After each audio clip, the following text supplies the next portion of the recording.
Hi friend, welcome to YouTube channel Y R S class में एक बार फिर से आप सभी लोगों का बहुत बहुत स्वागत है। तो दोस्तों, कक्षा 10 विषय रसायन विज्ञान में जो आपका पहला चैप्टर है रासायनिक अभिक्रियाएं एवं समीकरण। तो दोस्तों, आज इस वीडियो में हम पढ़ेंगे उदासीनी अभिक्रिया। दोस्तों, इसमें पढ़ेंगे हम अम्लों की क्षार से अभिक्रिया कराने पर लवण एवं जल बनने की क्रिया उदासीनी अभिक्रिया कहलाती है। दोस्तों, कहने का मतलब इतना है, किसी अम्ल एवं दोस्तों HCl क्या है, अम्ल है, और NaOH क्या है, आपका एक क्षार है। दोस्तों, क्या है, क्षार है। यानी किसी अम्ल एवं क्षार के संयोग से लवण एवं जल, दोस्तों NaCl क्या है, लवण है, जिसे हम क्या कहते हैं, नमक का सूत्र भी कहते हैं, अर्थात सोडियम क्लोराइड है।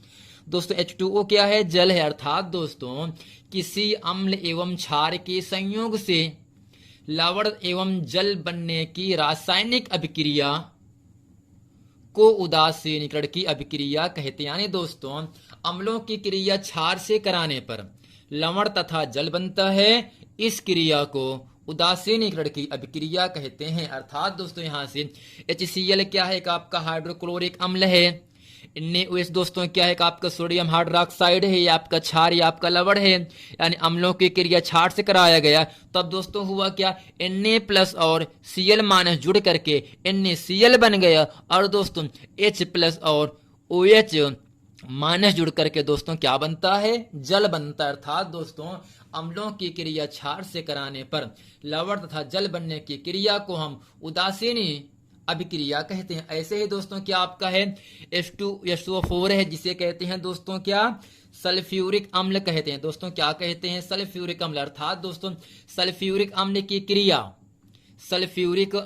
क्रिया कॉपर हाइड्रोक्साइड से कराने पर कॉपर सल्फेट तथा जल प्राप्त होता है। अर्थात दोस्तों, H2SO4 क्या है, एक आपका सल्फ्यूरिक अम्ल है, जबकि कॉपर हाइड्रोक्साइड दोस्तों क्या, एक आपका क्षार है। यानी अम्लों की क्रिया क्षार से करा दिया गया, तब दोस्तों CuSO4 बन, जिसे हम क्या कहते हैं, कॉपर सल्फेट कहते हैं, इसी को दोस्तों हम लवण कहते हैं। और दोस्तों यहाँ पर जल भी प्राप्त हो रहा है। यानी सल्फ्यूरिक अम्ल की क्रिया कॉपर हाइड्रोक्साइड से कराने पर कॉपर सल्फेट तथा जल प्राप्त होता है। अब दोस्तों अगला हेडिंग आपके सामने यहाँ से क्या है, मंद तथा तीव्र अभिक्रिया। अब दोस्तों यहाँ से पहला हेडिंग आपके सामने क्या है, मंद अभिक्रिया। दोस्तों मंद का मतलब होता है ऐसी क्रियाएं जिसमें काफी समय लगता हो। दोस्तों मंद का मतलब धीमा होता है, मंद का मतलब क्या होगा दोस्तों, धीमा होता है। और दोस्तों तीव्र का मतलब होता है तेजी से होता है।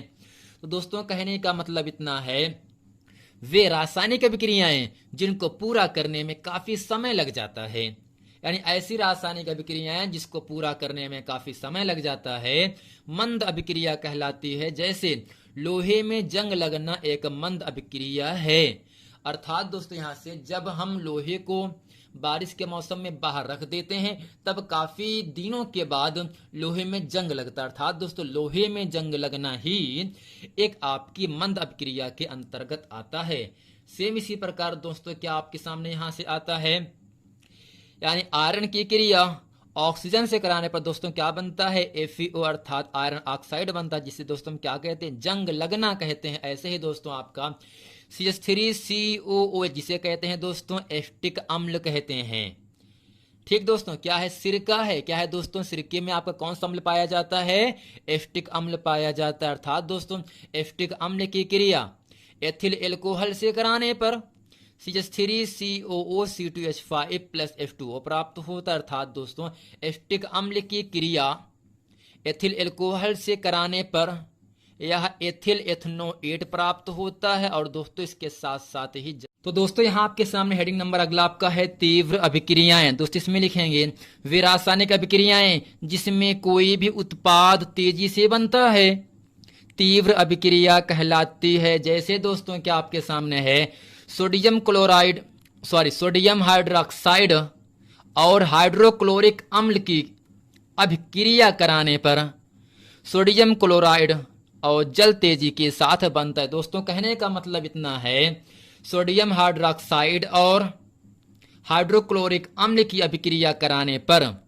यह सोडियम क्लोराइड अर्थात नमक तथा इसके साथ साथ ही जल तेजी के साथ प्राप्त होता है, तेजी के साथ बनता है। अब दोस्तों अगली हेडिंग आपके सामने यहां से है ऊष्माक्षेपी अभिक्रियाएं। दोस्तों इसमें लिखेंगे ऐसी रासायनिक अभिक्रिया जिनके फलस्वरूप ऊर्जा मुक्त होती है, ऊर्जा बाहर निकलती है, ऊष्माक्षेपी अभिक्रिया कहलाती है। जैसे दोस्तों आपके सामने यहां से क्या बताया गया, नाइट्रोजन और हाइड्रोजन के परस्पर संयोग से यानी मिलने से अमोनिया गैस बनती है और 92 किलो जूल ऊर्जा बाहर निकलती है।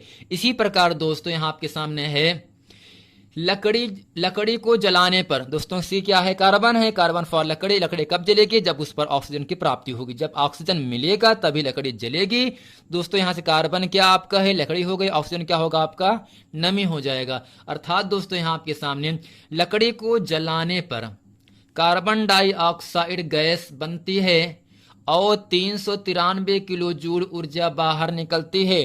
तो दोस्तों उम्मीद करते हैं तीव्र अभिक्रिया और ऊष्माक्षेपी अभिक्रिया इसे अच्छे तरीके से आप लोग समझ गए होंगे। अब दोस्तों अगली हेडिंग आपके सामने यहां से आता है ऊष्माशोषी अभिक्रिया। ऊष्माशोषी अभिक्रिया वे रासायनिक अभिक्रिया जिन्हें प्रारंभ करने में ऊर्जा शोषित होती है, ऊर्जा का अवशोषण होता है, ऊर्जा सोखती है, ऊष्माशोषी अभिक्रिया कहलाती है।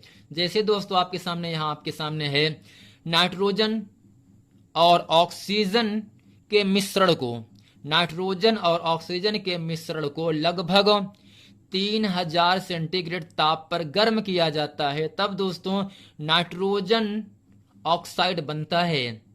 इसी अभिक्रिया में काफी ऊर्जा खर्च हो जाती है। कहने का मतलब दोस्तों इतना है आपको, नाइट्रोजन और ऑक्सीजन के मिश्रण को लगभग 3000 डिग्री सेंटीग्रेड ताप पर गर्म किया जाता है तो नाइट्रोजन ऑक्साइड बनाता है। इसी अभिक्रिया में, इन दोनों की अभिक्रिया में काफी ऊर्जा बाहर निकल जाती है। तो फ्रेंड उम्मीद करते हैं ऊष्माशोषी अभिक्रिया, ऊष्माक्षेपी अभिक्रिया और तीव्र अभिक्रिया इससे अच्छे तरीके से आप लोग समझ गए होंगे। अब दोस्तों अगली हेडिंग आपके सामने यहां से आता है वैद्युत अपघटन। यानी दोस्तों ऐसा किसी वैद्युत अपघट्य पदार्थ, दोस्तों वैद्युत अपघट्य पदार्थ का मतलब ये होता है ऐसा पदार्थ जिसमें विद्युत धारा प्रवाहित करने पर वह अपना धनावेश और ऋणावेश में टूट जाता है। तो दोस्तों कहने का मतलब इतना है, किसी वैद्युत अपघट्य पदार्थ अम्ल, क्षार या लवण, दोस्तों चाहे अम्ल हो, चाहे क्षार, चाहे लवण हो, की गलित अवस्था में अथवा उसके जलीय विलयन में विद्युत धारा अर्थात करंट को प्रवाहित होने से पदार्थ का अपघटन हो जाता है, पदार्थ टूट जाता है, वैद्युत अपघटन कहलाते हैं। जैसे दोस्तों आपके सामने यहाँ है NaCl है। अब दोस्तों NaCl क्या है, एक आपका वैद्युत अपघट्य पदार्थ है। जब इस पर दोस्तों विद्युत धारा प्रवाहित करते हैं तब दोस्तों यह Na+ और Cl- में टूट जाता है।